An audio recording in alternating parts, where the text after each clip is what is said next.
मैं मानव बरतवाल नवक्रांति समाचार के लिए सहयोगी संतोष नेगी के साथ।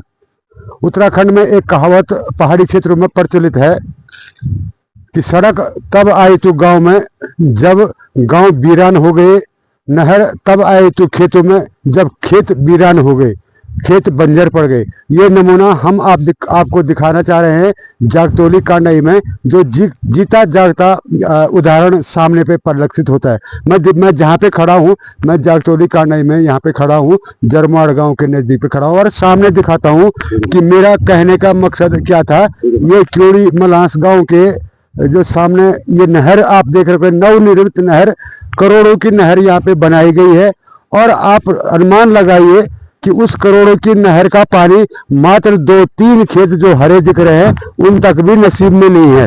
तो आप बता सकते हैं, आप जान सकते हैं कि सरकारी धन का किस प्रकार से दुरुपयोग किया जा रहा है। काश कि ये खेत पहले आबाद होते और उसके बाद ये नहर यहाँ लाई जाती, लेकिन कहते हैं ना कि सैया भये कोतवाल तो फिर डर काहे का। और ये सीधे सीधे विभाग का ठेकेदारों को और अपने कमीशन के लिए फायदा पहुंचाने के लिए ही परिलक्षित हो रहा है। यहाँ पर इस गांव के पूर्व प्रधान जी हैं कठेत जी, मैं जानना चाहूंगा उनसे और ये जानना चाहूंगा कि आखिर में इस नहर का औचित्य और इसकी सार्थकी कहाँ तक सिद्ध हुई है। प्रधान जी, स्वागत है आपका नवक्रांति समाचार में। नमस्कार बरतवाल जी, आपका भी स्वागत है। तो जैसा प्रधान जी मैं सामने देख पा रहा हूँ कि ये नहर बहुत नई बनी हुई है और खेत सारे के सारे बंजर पड़े हुए हैं। इस नहर का औचित्य आप क्या समझते हैं? औचित्य क्या होना जी, खेत तो सारे बंजर पड़ गए हैं क्योंकि पलायन हो चुका है और लाखों करोड़ों की नहर जो यहाँ बन रही है, ये तो हमारी समझ से भी परे है कि ये हो क्या रहा है ये उत्तराखंड में। ये लगा लो आप, अगर ये नहर पहले बनी होती तो शायद पलायन भी नहीं होता। अब पलायन हो गया है, खेत बंजर पड़ गए हैं, तो नहर बनाने का क्या औचित्य है? ये तो बड़ी विडंबना है। यानी कि साफ साफ दिख रहा है कि ये यहाँ पर करोड़ों रुपए को ठिकाने लगाने के लिए ये नहर बनाई गई। बिल्कुल बिल्कुल ठिकाने तो लग रहा है वो तो।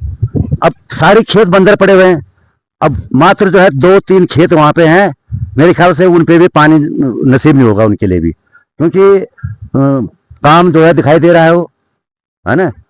माने काम तो अब क्या बताएं साहब, ये तो हमारे उत्तराखंड का ये दृश्य है। तब जब ये नहर बन रही थी तो किसी प्रतिनिधि ने या किसी आम नागरिक ने रोका भी था विभाग को कि आप ऐसा क्यों कर रहे हो? पता नहीं ये योजनाएं कहाँ से बनती हैं। मेरे ख्याल से ये तो ऐसा लग रहा है कि ये तो इधर योजना तो बनी नहीं होगी। ये योजनाएं ठेकेदार और विभाग के द्वारा वहीं बनी होगी रुद्रप्रयाग में, तब जाके ये बंदरबांट हुई।